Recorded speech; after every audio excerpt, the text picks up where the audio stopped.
Personne ne peut être heureux sans faire l'amour. Ça là, je vous assure, je ne parle pas de connaisseur, hein. Ce n'est pas, je suis coach, je connais tout, hein. Mais franchement, je n'ai jamais vu une personne heureuse sans faire l'amour. Et Dieu même n'a pas prévu que quelqu'un soit heureux sans faire l'amour. Et je vais vous l'expliquer. Dieu créa l'homme et la femme en un. À la création, il n'a pas créé l'homme seulement, contrairement à ce que certains ont lu et ils se trompent. Il a créé l'homme et la femme en un. Mais après, il s'est rendu compte que si l'homme et la femme n'existent pas séparés, quelque chose va leur manquer. Il dit, il est bon que l'homme ait une compagne. Alors dites-moi, quand vous avez étudié toute la vie là, dites-moi la seule chose que l'homme raisonnablement ne peut pas faire sans la femme. Est-ce que la femme en l'homme ne peut pas le conseiller? Oui. Est-ce que la femme en l'homme ne peut pas préparer à manger pour lui? Oui. Mais il y a une chose qui va manquer à l'homme. Il y a une chose qui va lui manquer, faire l'amour. Alors Dieu dit, il est important que l'homme fasse l'amour. C'est pourquoi je dois les séparer afin qu'ils puissent aller l'un vers l'autre dans une passion amoureuse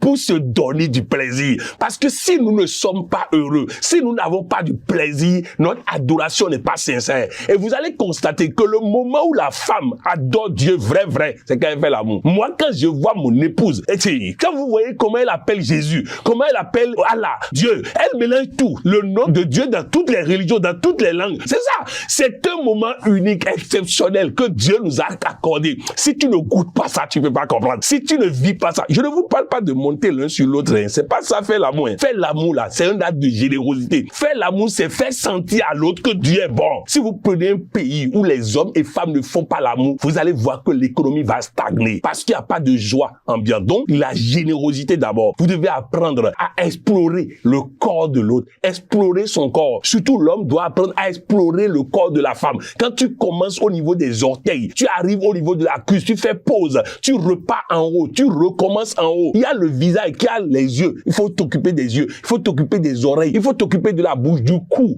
avant de descendre au niveau de la poitrine. La poitrine, là, les seins là ont différentes parties. Il y a les seins en général. Il y a le bout des seins qui a besoin de traitement particulier. C'est pas moi qui vais t'apprendre. À partir du moment où tu fais variété là, tu vas voir qu'à un moment donné, ton épouse va commencer par réagir. Voilà, c'est ça. Tu as trouvé ce qui lui convient. Après, tu descends au niveau du ventre. Tu gères le ventre correctement. Avant de descendre, tu descends encore. Tu as une zone gazonnée. Tu t'en occupes correctement. C'est ça. Dites-moi, qui va faire ça et ne veut pas glorifier Dieu? Qui va avoir un mari qui lui fait ça et ne pas glorifier Dieu? C'est tout un travail. C'est comme rendre un culte à Dieu. Si tu fais ça avant d'aller faire les affaires, tu vas avoir des marchés. Parce que madame va être contente. Elle va dire merci à l'univers. L'univers va bénir la personne qui a contribué à ça. Nous devons aider l'autre à sentir l'amour de Dieu. Et ce n'est pas seulement au lit qu'il faut faire l'amour. Il faut faire l'amour au sol. Il faut faire l'amour à la toilette, au salon, à la cuisine. Il faut faire au balcon. Il faut faire parfois en circulation. Il faut profiter de l'espace géographique que Dieu a donné pour faire correctement l'amour. C'est un culte rendu à Dieu. N'oubliez pas la parabole des talents. Dieu t'a donné un talent entre tes cuisses. Si tu ne l'utilises pas, tu seras sanctionné par Dieu. Car il attend que tu utilises ce talent pour fructifier ce talent afin qu'il y ait de la descendance. Si Dieu t'a donné un talent et que tu ne peux pas l'utiliser pour aider au moins une personne à chanter la gloire de Dieu, c'est que tu n'as rien compris de la vie.